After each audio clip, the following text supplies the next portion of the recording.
there is a culture of paranoia. It's not just a magazine, Paranoia magazine, but rather a culture of paranoia. And it's good to watch our back, but not to the point where we're not watching what's in front of us. We need to watch what's in front of us. Even if we're looking in the rear view mirror, and anybody that may be potentially coming up on us real fast. And when you drive on roads like this, you need to be aware of not only what's in front of you, but what's behind you, just like in the city. And there are hood rats out here. They're rural, but it's the same type of vibe in some cases. People are people, wherever you go. But when we're always in threat analysis, which is why I wanted to take some time off the internet to, be outside of the threat analysis matrix.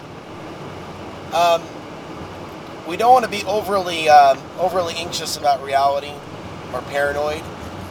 And they, right, the all-encompassing they, the idea of the rulers of the world, the idea of spiritual parasites that rule over mankind, they want us in fear. We exert, I believe that we release a certain emotion or energy that they feed on. And we even sometimes release more of that energy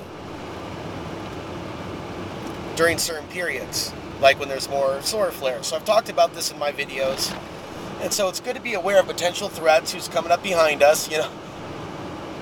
When people do that, I just sometimes pull off the side of the road and like, go ahead, man, you're going to run me off the road? And it happens. I don't make videos and talk about it, but when I was working, going home at night, there was a couple times where it's like, I don't know if that guy's on meth. There's no reason that person should be driving that fast. That is psycho. And there are people out there that are just looking for trouble. So we need to be aware, not paranoid. And it's not easy. It's a fine line. Sometimes we cross it. Sometimes it's not worth it to be in a certain environment in which we find ourselves paranoid. However, we found ourselves to be paranoid in XYZ environment. So I've gone through those lessons as well. I've seen my own paranoia bite me in the ass and drain my own energy. At the same time, my own paranoia, healthy paranoia, has saved my ass. You see? Balance. Just a little bit of balance. That's all that's needed.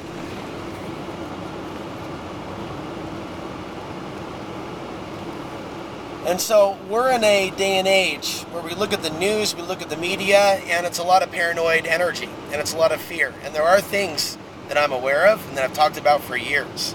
Well, I don't talk about those things to exploit people or their emotions, but just simply to bring awareness to the issue, the growing issue with China. Just bring awareness to the growing issue about how the sun affects our reality, and how I see things unfolding in the next decade and beyond. It's about bringing awareness. And then I see particular individuals, right? They're in that paranoia soup box. They're in the talk soup matrix. Talk soup is in the E! TV show. Talk soup, paranoia, fear-mongering matrix, because it sells. Add in some boobies. Oh, using sex to sell lies in the alternative media. That's the book that hasn't been written but probably should. I can certainly do an essay on it.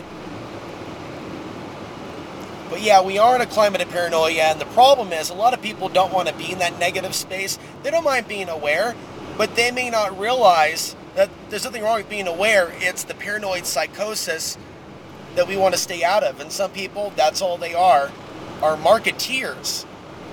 It seems like they're marketing an existence, some people on the internet, in the mainstream media, and the overlay are there to keep us in that state of psychosis, to be fed on energetically. We talk about 5G. 5G can affect our emotions. 5G and things like that, cell phone technology, and even being around people with cell phones can affect our energy. Certain locations, certain places, whether we're choosing to be grounded, shielded, and this is the purpose of psychic protection, which we'll come back to. We talk about a strong aura or a strong energy field, a strong magnetic field, because we're in a world of many magnetic fields. From the 5G and the cell phone towers to the other things, you have the extreme unnatural magnetic fields overlaid, mind you, with natural magnetic fields. Too much of that electromagnetic energy can create confusion throughout the circadian rhythms, throughout the natural biorhythms of the body if it's out of balance? Can they target us? Certain frequencies to be a little bit more out of balance, a little bit more paranoid. I think I'm paranoid.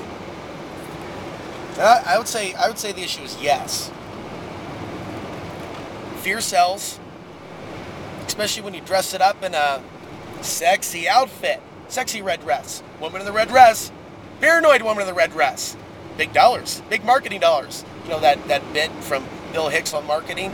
That's exactly what we're looking at. Fear sells, anger sells, violence sells, and sex sells. Wisdom, philosophy, gnosis, Gnostic knowledge, that's something that a lot of people still don't understand. Like I said in a previous video, there is the light side and the dark side to the research community. And I would be limiting myself to call myself just simply a conspiracy researcher. I am so much more as a philosopher, and I'm proud to be what I am. I'm proud to be a purveyor of outside-the-box ideas and thoughts. I'm scared and nervous about certain things, my environment, right? But yet I've survived so much. I've survived so much. Sometimes I see the Matrix throwing challenges at me. I go a long, long time without being pulled over by the police, and I'm pulled over by the police today at 7:30 in the morning going to town to check my mail and the internet. And I got a ticket for not having insurance. And I think, hey, you know what? The other day I was feeling nostalgic, missing Portland. If this were Portland, they would have taken my car. Instead, I was able to go get insurance and leave in my car. I got a ticket, and hopefully the judge will consider that. Driving 5 miles over 25, big crime, but that can get you. And it did.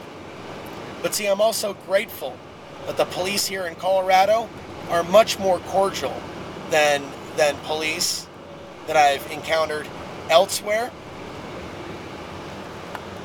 And for as much as I've spent talking about issues of a fear nature or a paranoid nature, I've shown strength living here as I travel up and down this hill, right? Without much of a walking side or a side on either side, left or right. A side where I'm one of the few cars like this in a sea of trucks hauling water. Unique in many other ways, living in this environment, each month I grow stronger. I found out recently about the mad chloride which they spray on these roads, and it got me down a little bit to know that type of poisoning is going on in my community, but I also know that I'm free from certain distractions and certain threats. Even if I'm right here in a tinderbox which can go up at any time fire-wise, I am still protected from other threats that could be on the horizon.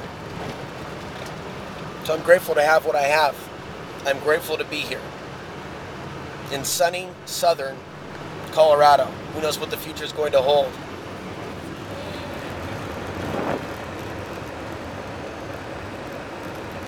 As I bring the camera down, because there are a lot of people around here, and I wouldn't want them to see me filming. But we've made it this far. There was a lot of stuff in the past, before even 2012, where people were predicting the end of our economy, the end of our lives, the end of the world, and we're still here in 2018. I think the stakes are higher. I think what we're facing in 2020 and beyond the 2020s is huge, but I want to have my land paid off then and feel stable in where I'm at, where I've chosen, at least for the moment in time, where I've chosen to plant my flag until tomorrow comes. And when tomorrow comes, it's a whole new adventure. It's a whole new reality. It's a whole new situation. But to be here now, in this moment, approaching June 1st of 2018, and the host of new videos that I'll be bringing you from here on out. I'm Alex Ansary signing off. We'll see you in the next video.